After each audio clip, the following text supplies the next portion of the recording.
Bonjour à tous. Aujourd'hui, nous allons parler de la boxe thaïlandaise.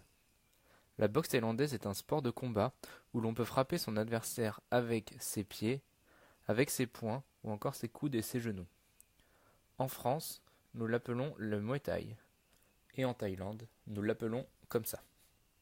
Cette discipline ancestrale a été créée au XVe siècle.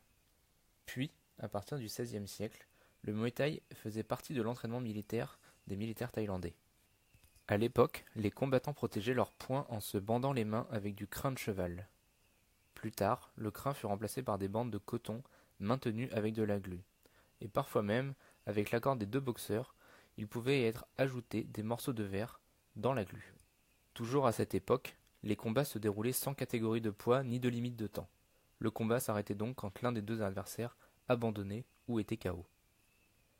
Considérée comme dangereuse voire mortelle, la boxe thaïlandaise fut interdite à partir de 1921 jusqu'en 1930 où elle réapparut en adoptant les règles de compétition et les techniques de poing de la boxe anglaise, c'est-à-dire port des gants de boxe, combat en ring, plusieurs reprises, interdiction des coups de tête, des coups derrière la nuque, etc.